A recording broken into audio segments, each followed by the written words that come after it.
नमस्कार बच्चों आज की इस लेक्चर में हम एक नए लेसन की शुरुआत करते हैं। मर्दा अभिक्रियाएं, है ना। मर्दा अभिक्रियाएं, ये लेसन है आपका मर्दा अभिक्रियाएं, है ना, जो कि 4 नंबर का लेसन है। इसके बारे में हम शुरुआत करते हैं। तो सबसे पहले हम बात करें मर्दा अभिक्रियाएं कहते किसे हैं, है ना। तो मर्दा विलयन में जो H+ आयन होते हैं और जो OH- आयनों के बीच का ऐसा संबंध जो ये निर्धारित करे कि मर्दा की प्रकृति अम्लीय है या क्षारीय है।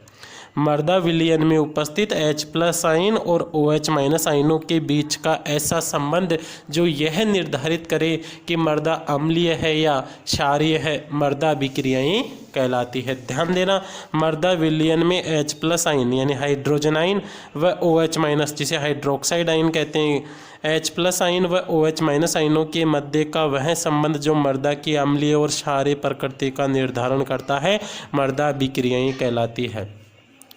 मर्दा विलयन में H+ आयन व OH- आयनों के मध्य का वह संबंध जो मर्दा की अम्लीय व क्षारीय प्रकृति का निर्धारण करता है, मर्दा अभिक्रियाएं कहलाती है। हम बात करते हैं अम्लीय आयन। तो अम्लीय आयन कौन कौन से होते हैं, इसके बारे में हम चर्चा करें। जो H+ आयन होता है उसकी प्रकृति मर्दा में अम्लीय होती है। जो नाइट्रेट आयन होता है NO3- उसकी प्रकृति अम्लीय होती है। जो सल्फेट आयन होता है उसकी प्रकृति अम्लीय होती है। एल्यूमिनियम आयन की प्रकृति अम्लीय होती है। मैग्नीज आयन की प्रकृति अम्लीय होती है और आयरन आयन की प्रकृति अम्लीय होती है। ये तो मर्दा में पाए जाने वाले अम्लीय आयन होते हैं। जबकि क्षारीय आयनों में OH- आयन होता है। मुख्य आयन सोडियम आयन होता है। सोडियम आयन क्षारीय प्रधान आयन होता है। पोटेशियम आयन होता है, कैल्शियम आयन होता है, मैग्नीशियम आयन होता है। ये आयन होते हैं वो क्षारीय होते हैं। ठीक है, तो आपसे क्वेश्चन पूछा जा सकता है कि अम्लीय आयन कौन से होते हैं, क्षारीय आयन कौन से होते हैं, इनसे रिलेटिव क्वेश्चन आ सकता है। अब सिंपल सा याद रखना, यदि मर्दा विलयन में H+ आयनों की सांद्रता OH- आयनों से अधिक होती है, यदि मर्दा विलयन में H+ आयनों की सांद्रता OH- आयनों से अधिक होती है तो मर्दा अभिक्रिया अम्लीय होती है। अम्लीय के अंदर H+ आयन ज़्यादा होते हैं। जबकि यदि मर्दा कोलाइड पर OH- आयनों की सांद्रता H+ आयन से अधिक होती है तो उसे हम कहते हैं क्षारीय अभिक्रियाएं, और ऐसी मिट्टी क्षारीय होगी। और यदि H+ आयन और OH- आयन यदि H+ आयन और OH- आयनों की सांद्रताएं बराबर है, दोनों की बराबर हैं, तो ऐसी अभिक्रियाएं उदासीन अभिक्रियाएं होती है। एक बार फिर रिवाइज कर लेते हैं। मर्दा अभिक्रियाएं, मर्दा विलयन में उपस्थित H+ आयन और OH- आयनों के बीच का वह संबंध जो मर्दा की अम्लीय और क्षारीय प्रकृति का निर्धारण करता है, मर्दा अभिक्रियाएं कहलाती है। अम्लीय आयनों में H+ आयन है, नाइट्रेट आयन है, सल्फेट आयन है, एल्यूमिनियम आयन है, मैग्नीज आयन है और आयरन आयन है। ऐसे ही क्षारीय आयनों में OH- आयन है, सोडियम आयन है, पोटेशियम आयन है, कैल्शियम आयन है और मैग्नीशियम आयन है।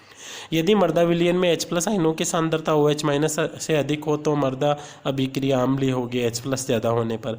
यदि मर्दा विलयन में OH- आयनों की सांद्रता H+ आयनों से अधिक होगी तो मर्दा अभिक्रिया क्षारीय होगी। जबकि दोनों बराबर होने पर ये कैसे होते हैं, उदासीन होते हैं। नेक्स्ट देखो, जल का आयनन गुणनफल। तो देखो, जल आयनों में जल होता है H2O, और जल अगर आयनों में टूटता है तो क्या बनाता है, H+ और OH-। अब किसी भी अभिक्रिया के लिए द्रव्य अनुपातिक क्रिया का नियम लागू करते हैं तो साम्य स्थिरांक K होता है।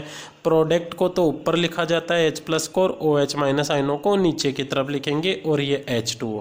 ये अब उत्पाद है ना, वो तो ऊपर आ जाएगा, रिएक्टेंट है उसको नीचे की तरफ लिख देंगे। इसको हम लिख सकते हैं K × H2O। H2O इधर आ जाएगा और बराबर हो जाएगा H+ आयन और OH- आयन। K × KW को K × H2O को KW कहते हैं। KW बराबर H+ आयन और OH- आयन। ये जल का आयनन गुणनफल होता है। ठीक है, बता सकते हो KW बराबर H+ और OH-। ये तो जल का आयनन गुणनफल KW, जल का आयनन गुणनफल होता है गुणनफल बराबर KW।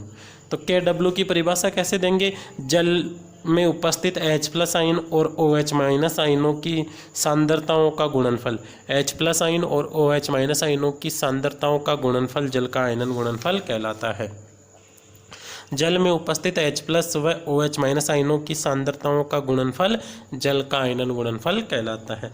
प्रायोगिक रूप से ये पाया गया है कि जल में H+ आयनों की सांद्रता 25 डिग्री सेल्सियस पर जल में H+ आयनों की सांद्रता 1 × 10⁻⁷ होती है। H+ आयनों की सांद्रता। अब देखो जल में जितने H+ आयन होंगे उतने ही OH- होंगे, तो H+ आयनों की सांद्रता अगर 1 × 10⁻⁷ है तो OH- आयनों की सांद्रता भी इतनी ही होगी 1 × 10⁻⁷। तो ये दोनों मान यहाँ पे रख दें तो KW बराबर हो जाएगा, H+ आयनों की सांद्रता ये है 1 × 10⁻⁷, और OH- आयनों की सांद्रता भी यही है 1 × 10⁻⁷। तो ये हो जाएगा KW बराबर 1 × 10⁻14। ये जल के लिए KW का मान होता है। 1 को नहीं लिखेंगे तो KW बराबर 10⁻14। ये जल का आयनन गुणनफल 10⁻14 होता है 25 डिग्री सेल्सियस के ऊपर। तो लिख सकते हैं जल में H+ आयनों की सांद्रता कितनी होती है 1 × 10⁻⁷ मोल पर लीटर। शुद्ध जल में जितने H+ होते हैं उतने OH- होते हैं, तो दोनों की मात्राएं बराबर हो गई। अब KW बराबर H × ये होता है अभी लिखा ऊपर हमने, तो दोनों को गुणा किया तो KW का मान 10⁻⁷ आ गया। फिर हम बात करते हैं pH।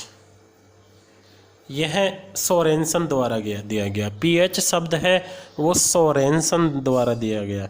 इन्होंने विलियन में H+ आयनों को ग्राम आयन प्रति लीटर में व्यक्त किया। जो विलियन में H+ आयन है ना, उन H+ आयनों की सांद्रता को सोरेनसन ने किसके द्वारा व्यक्त किया, ग्राम आयन प्रति लीटर के द्वारा। परिभाषा, हाइड्रोजन आयनों के ऋणात्मक लघु गुणक को pH कहते हैं।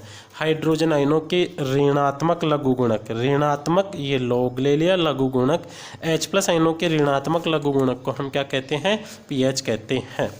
pH में पीटोपोटेंज को दर्शाता है H हाइड्रो, जो pH है ना ये pH में पीटोपोटेंस, और जो H है वो हाइड्रोजन आयनों की सांद्रता को दर्शाता है। ऐसे ही POH होता है हाइड्रोक्साइड आयनों की सांद्रता का ऋणात्मक लघु गुणक, POH कहलाता है OH- आयनों की सांद्रता का। और हम जानते हैं pH और POH में क्या संबंध होता है, इसको भी हम देख लेते हैं। तो डायरेक्ट आपके सिलेबस में तो यही दिया गया है pH + POH बराबर होता है 14, है ना। pH और POH कितना होता है 14। अगर pH ज्ञात करना हो तो क्या हो जाएगा 14 - POH, 14 - POH, और POH ज्ञात करना हो तो हो जाएगा 14 - pH। ये pH + POH बराबर होता है 14। ये संबंध होता है pH + POH बराबर 14, है ना। ये pH और POH में संबंध होता है जो कि निकाल भी सकते हैं हम। अब हम बात करते हैं pH स्केल के बारे में। pH स्केल क्या होती है, ध्यान देना। pH स्केल पर हाइड्रोजन आयनों की और OH- आयनों की सांद्रताओं को दर्शाया जाता है।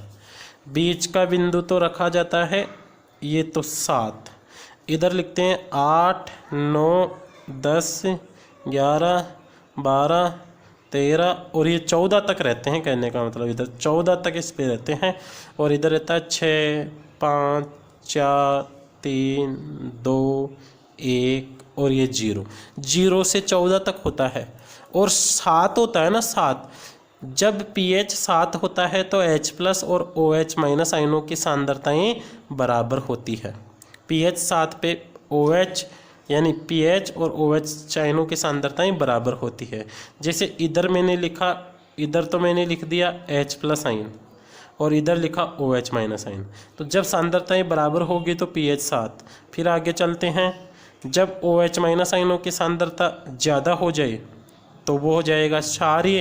तो इधर जाने पर H+ आयनों की सांद्रता कम और OH- आयनों की सांद्रता ज़्यादा।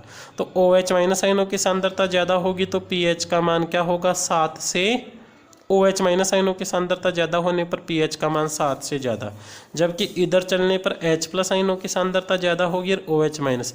H प्लस आयनों की सांद्रता जैसे जैसे बढ़ती जाएगी वैसे वैसे pH का मान 7 से कम, क्योंकि हम जानते हैं जैसे जैसे विलयन अम्लीय होता जाता है pH का मान कम होता जाता है। और pH इधर pH 7 से कम होने पर जो विलयन होगा वो अम्लीय होगा और pH इधर होने पर कैसा होगा, क्षारीय होगा। इसके बारे में हम बता सकते हैं।